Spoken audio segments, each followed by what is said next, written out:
Hey everyone, it's Mrs. Willis. We're going to do an ELA English Language Arts activity that you can find at www.putnamcityschools.org/academics/continuous learning. Today we will take a virtual field trip to the aquarium. Let's go on a virtual field trip to the Georgia Aquarium. You can use that link or the QR code. Spend time with trainers at the aquarium as they do a training session with a sea lion. When you're done, you can read a school trip to the aquarium and discuss the following vocab words: aquarium, noticed, protect, signals, and protection. We have visited the Georgia Aquarium online before, if you guys remembered. I think it was the first week we took a virtual field trip there and saw their live cams and saw some of what the animals were doing. So if you'd like, you can click that link or use the QR code, and it will bring you to a video where you guys can watch some sea lions. So the link will take you to this page where you guys can learn more about sea lions and seals. When you're done, you can click on this link, which will bring you to this page. You can print it off or read it on here.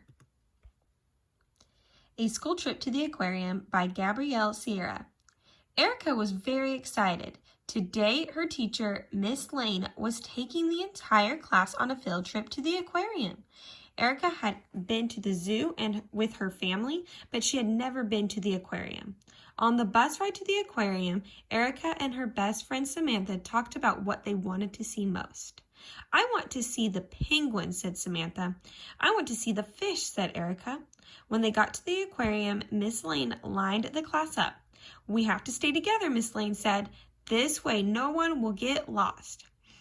Erica listened to Miss Lane and grabbed Samantha's hand, and the class moved forward in one big group. Their first stop in the aquarium was to see the penguins. Samantha was so excited that she ran right up to the glass. Erica thought the penguins were cute, even though they smelled pretty bad. They walked funny outside of the water, but were graceful when they were swimming.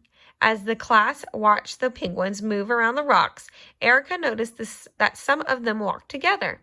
Others had little baby penguins by their sides. "How come some of those penguins stay together?" Erica asked Miss Lane. "Well, some kinds of penguins stay together for a long time," said Miss Lane.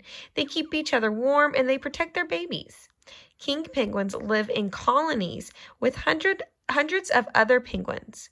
"Do they talk to each other?" asked Samantha. "They do," Miss Lane said. "They use voice signals or they use visual signals. Like you do when you hold up your hand for us to be quiet," Erica said. "Yes, it's like that," said Miss Lane. "You see my signal and you know to be quiet because I have something important to tell you. Penguins use signals to let other penguins know if there is danger." Miss Lane pointed at a little baby penguin. "By staying in a group, the older penguins are also able to keep their baby penguins fed," she said. "Without the group, the babies would get lost or go hungry." "I'm glad they help each other," said Samantha. Erica agreed. Miss Lane asked the class to line back up and to find their partners. "Look, we are like the penguins," said Samantha as she waddled next to Erica. That made Erica laugh. The class moved as a group to the next room, where there was a big tank full of fish. There were fish of all different shapes and sizes. Some were bright colors and some were darker colors. Most of the fish swam around on their own, but there were also a group of little fish all swimming together. "Why are all those little fish swimming together?" asked a boy in Erica's class.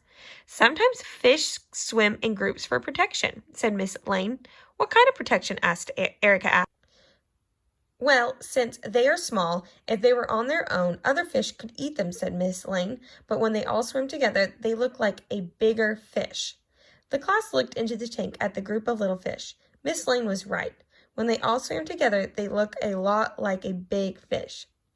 This way, when a bigger fish sees them, it doesn't realize that they are a whole bunch of small fish, said Miss Lane. "A group of fish that swim together is called a school." "Like us," said Samantha. "We are in school because we all stay together and no one gets lost." "Some schools of fish stick together in order to survive in their environment," said Miss Lane. "For instance, if it is cold, some fish will move together to warmer water." Erica watched the swim fish swim together. She liked that the fish and the penguins helped each other by staying in a group. Animals were smarter than she thought. All right, so now it's time to go over some of those vocabulary words that we learned. The first one is aquarium. Now, an aquarium is a container that holds different animals and plants that might live in water. Some of you guys might actually have aquariums at home that where you guys hold fish or plants that live in water. Some of you might have visited bigger aquariums, which is kind of like a zoo. The next word is notice. Now, notice means that you are watching or observing something.